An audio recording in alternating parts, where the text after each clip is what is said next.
말씀을 가지고 다툼에 관하여, 특별히 사도들의 다툼에 관하여 이런 말씀으로 같이 은혜를 나누고자 합니다. 안디옥 교회에 교회적인 다툼이 있었죠. 그래서 그 문제를 해결하기 위해서 바울과 바나바를 예루살렘 교회에 보내서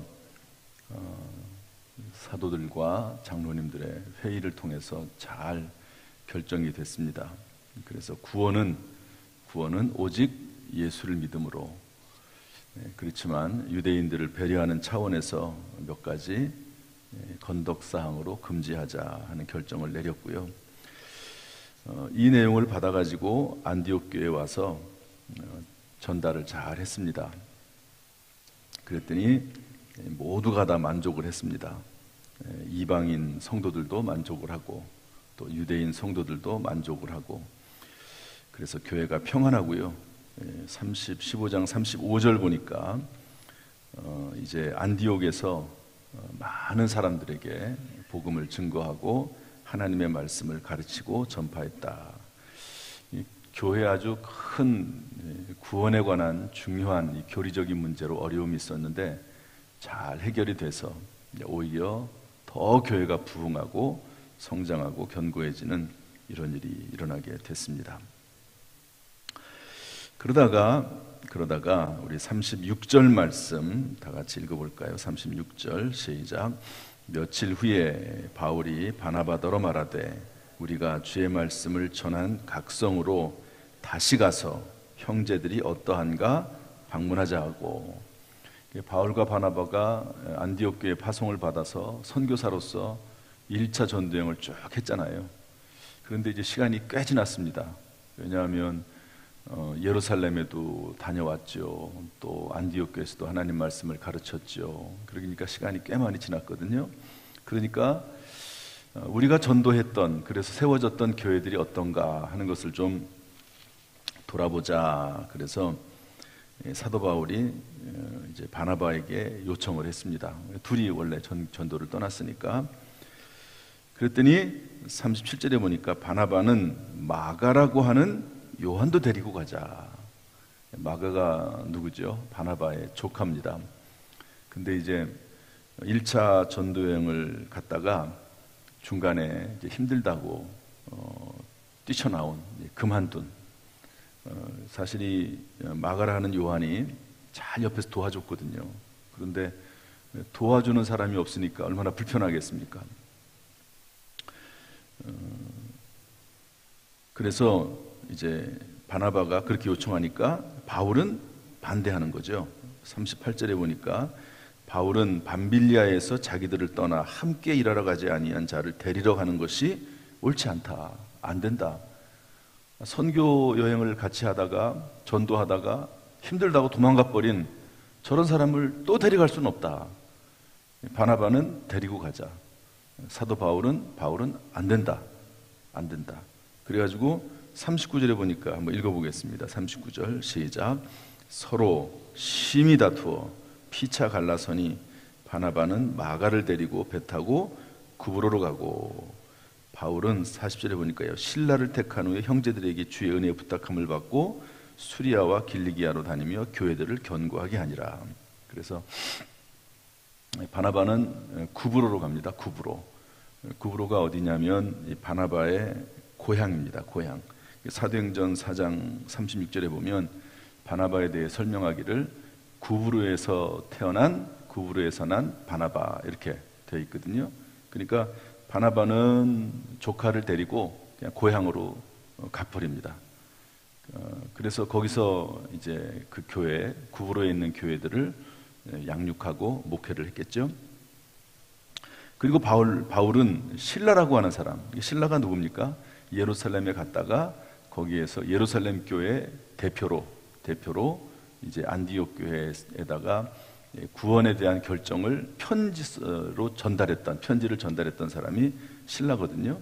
그 신라, 아마 바울이 그 신라와 함께 이제 예루살렘에서 안디옥으로 오고, 그리고 안디옥에 와가지고 좀 같이 생활을 하면서 보니까 이 신라가 괜찮았던 것 같아요. 그 신라는 이미 예루살렘으로 돌아갔거든요. 안디옥에 있다가 돌아갔습니다. 그런데 신라를 데리고 다시 가는 걸 보면 신라를 오라고 했겠죠. 그만큼 사도 바울이 보기에 괜찮았던 거예요. 신라라는 사람이 마음에 들고. 그래서 이제 바울과 신라는 이제 그 전도했던 그 지옥에 돌아다니게 됐다. 이제 그런 내용입니다. 물론 이제 거기에서 잠시 있다가 다른 곳으로 가지만은요, 아시아가 아닌 다른 곳으로. 여기 보면은요, 사도 바울과 바나바는 어떤 사람들입니까? 위대한 인물이거든요. 정말 영적인 거장입니다. 거장. 그런데 이 두 분이 서로 싸워서 갈라섭니다. 이거를 어떻게 이해해야 될까? 여기서 우리가 배울 수 있는 교훈은 뭔가 하는 건데요. 일단 우리가 제일 먼저 생각할 수 있는 것은 간단하게 또 그냥 편하게 한 가지 생각해 볼 수 있는 것은 뭐냐면, 이 내용을 통해서 볼 때 바나바와 바울도 어쩔 수 없는 연약한 인간이다 하는 것을 알 수가 있습니다. 제가 옛날에 자주 들었던 그 목사님의 설교가 있거든요. 목회자들도 이제 서로를 서로 이렇게 공유하면서 듣습니다. 그런데 이제 그분이 이런 얘기를 하더라고요. 바나바와 바울이 싸우는 것을 보니까 그렇게 감사할 수가 없다. 그분은 뭐 워낙 유명한 목사님입니다. 근데 바나바와 바울이 싸우는 걸 보니까 너무너무 감사가 되더래요. 왜냐하면 그들도 어쩔 수 없는 사람이다. 그러니까 본인도 목회를 하면서 큰 교회를 목회하긴 하지만 목회를 하면서 때때로 스스로에 대해서 자괴감을 갖고 연약함이나 부족함을 느끼지 않겠습니까? 그런 면에서 참 그분이 훌륭한 거죠. 그런데 바나바와 바울도 이런 모습을 보이니까 사람은 어쩔 수 없구나. 사람은 다 뭐 바울 같은 사람도 또 바나바 같은 사람도 인간적인 면이 있구나 하는 것을 보면서 하나님 앞에 감사하게 됐다 하는 그런 이야기를 설교를 통해서 하는 것을 봤습니다. 여러분, 저나 여러분이나 다 부족하고 연약한 존재입니다. 하나님 앞에서 뭐 연약하기 짝이 없는 존재죠.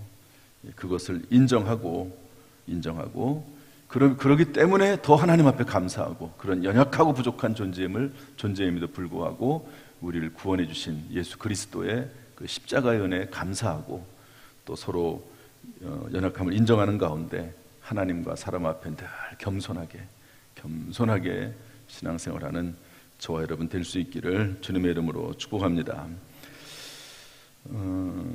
그리고 이 안에서 알 수 있는 또 다른 교훈은 뭐냐면요, 저는 적어도 사도들이 이렇게 다투었지만 이분들에 대해서 변명을 좀 하나 하자면, 이분들은 의도가 악하지 않았습니다. 의도가 악하지 않았다. 그러니까 다른 어떤 꿍꿍이나 속셈을 가지고 그렇게 하지는 않았던 것 같아요. 은사와 사명의 차이가 있어서 또 갈 길이 달라서 이런 어떤 다툼이 있었지, 막 의도적으로, 막 고의적으로 저 사람을 해치기 위해서 그런 차원으로 이렇게 서로 발언을 하고 다투지는 않았습니다. 여러분, 사도 바울은 열정적인 전도자거든요. 그러니까 어떤 선지자적인 기질도 있습니다. 그러니까 어떤 문제가 있으면은요, 그것을 포용하고 감싸고 덮어주고 그러기보다는 거기에 대해서 단도직입적으로 지적하고, 그리고 그것에 대해서 바꾸길 원하고, 또 그 어떤 목적과 방향을 향해서 달려가는 그런 스타일이거든요. 그러나 바나바는 타고난 양육자입니다. 보호자예요. 그러니까 사도 바울도 예수 믿은 다음에 이제 사람들에게 교회에 다가서지를 못했잖아요. 왜냐하면 예수를 잡아 죽이던 사람이었으니까. 그때 가가지고 바울을 데려다가 교회에 소개시켜준 사람이 바나바거든요. 어떤 면에서 보면 바나바는 사도 바울에게 큰 은인입니다. 그런데 바나바는 타고난 양육자고 보호자입니다. 목회자적인 경향이 있는 겁니다. 목회자적인. 여러분, 이 선지자와 목회자는 다르거든요. 목회자는 구약시대의 제사장과 같습니다. 제사장은 하는 일이 뭐죠? 하나님과 성도들을 연결시켜주는 것을, 제사 업무를 통해서 회개하게 하고 용서하게 하고 덮어주고 감싸주고 이런 역할을 하거든요. 그러니까 바나바는 그런 목회자적인 분입니다. 그러나 사도 바울은 전도자요 선지자거든요. 그러니까 서로 사실은 안 맞아요. 이 두 분들이 사명에서 안 맞습니다. 그런 차이가 있는 것뿐이지 의도가 악하지는 않았습니다. 여러분, 압살롬은 다윗의 넷째 아들 아닙니까? 그런데 성문에서 사람들을 재판을 해줘요. 그러면서 사람들의 마음을 뺐습니다. 다윗에게서부터 멀어지게 해요. 다윗에게서. 그리고 나중에 쿠데타를 일으키지 않습니까? 반역을 일으킵니다. 그러니까 의도가 악해요. 겉으로 볼 때는 선한 의도인데 악한 의도를 가지고 있습니다. 가룟 유다 같은 경우도 그렇지 않습니까? 예수님께서 겟세마네 동산에서 기도하고 있는데 거기에 가가지고 예수님이 입에 입맞춤을 합니다. 그런데 뒤에는 군인들이 있잖아요. 속은 다른 속셈이 있는 거예요. 예수님에게 잘하는 것처럼 생각이 되지만 뒤에는 또 다른 속셈이 있는 그런 사람입니다. 그러나 바나바와 바울은 비록 다투긴 했지만 의도가 악하지는 않았습니다. 이것이 그래도 이 두 분에 대해서 우리가 변명할 수 있는 변명거리는 된다고 봅니다. 저나 여러분이나 다 연약한 존재죠. 그러나 하나님 앞에서 또 사람 앞에서 악한 의도로 행하지 않는, 그러니까 죄도 이렇게 고범죄는 악하잖아요. 고의적으로 범하는 죄는 악합니다. 하나님의 심판이 더 큽니다. 그러니까 몰라서 짓는 죄가 있고 의도적으로 이게 잘못된 것을 알아. 그리고 겉으로는 선하게 말을 하지만 속으로는 다른 생각하고 있어. 그건 악하거든요. 의도가 악한 겁니다. 이런 죄는 하나님 앞에 더 큰 심판이 있을 수 있는 거죠. 회개하지 않으면. 그래서 우리가 늘 하나님과 사람 앞에 선한 의도를 가지고 살아가면 혹시 우리가 실수한다 하더라도 하나님께서 거기에 대해서 그래도 은혜를 베풀어 주지 않을까 하는 생각을 합니다. 여기 보면 바나바와 바울에게 심히 사도들이 다퉜지만 여기에 대해서 하나님이 여기 뭐 꾸중을 했다든지 심판을 했다든지 그런 말씀은 나오지 않습니다. 각자 갈 길을 가기 위한 하나의 방법이라고도 볼 수 있는 것이죠. 의도가 악하지 않았다 하는 것입니다. 또 하나 볼 수 있는 것은 뭐냐면 마지막으로 다툼이 때로는 하나님의 뜻을 이루는 도구가 되기도 합니다. 바나바는 이 일로 인해서 구브로로 고향으로 가서 본연의 은사와 사명에 맞는 양육자와 목회자의 사명을 감당합니다. 바울은 잠시 1차 전도여행 했던 부분으로 들어가서 그것을 좀 돌아보다가 타 지역으로 2차 전도여행을 떠납니다. 그래서 바울은 바울의 길을 가고요. 바나바는 바나바의 길을 갑니다. 물론 나중에 바나바하고도 화해하고 그리고 마가라고도 다시 화해하고 바울이 부르거든요. 마가를 또 부릅니다. 이게 바울이 이제 어느 정도 이제 나이가 들고 그리고 나니까 좀 마음이 넓어진 거예요. 저는 그렇게 판단을 합니다. 그때 좀 너무 바울이 본인이 생각하기에는 이것이 옳다고 생각을 했는데 그러나 좀 너무 심했다. 그래서 좀 포용을 했으면 좋았을 뻔했는데 그런 마음도 있지 않았겠습니까?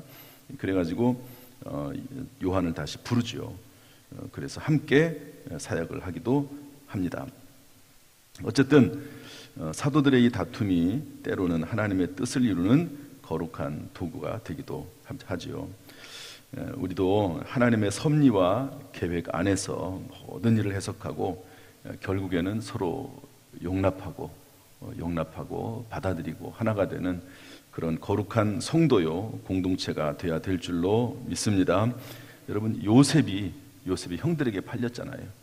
그런데 형들을 다시 만나지 않았습니까? 13년 동안 종살이하고 옥살이하면서 얼마나 많이 고생을 했습니까? 그러다가 이제 애굽의 총리가 되는데요. 형들이 이제 흉년이 들어가지고 찾아왔는데 애굽의 총리가 동생일 줄 누가 알았겠습니까? 죽었다고 생각을 했는데 그때 다 두려워하는데 요셉이 형들을 죽이지 않고 형들에게 꾸중하지도 않고 뭐라고 합니까? 하나님께서 생명을 구원하시려고 나를 당신들보다 먼저 보낸 것뿐입니다. 나를 이리로 보낸 분은 당신들이 아니요 하나님이십니다.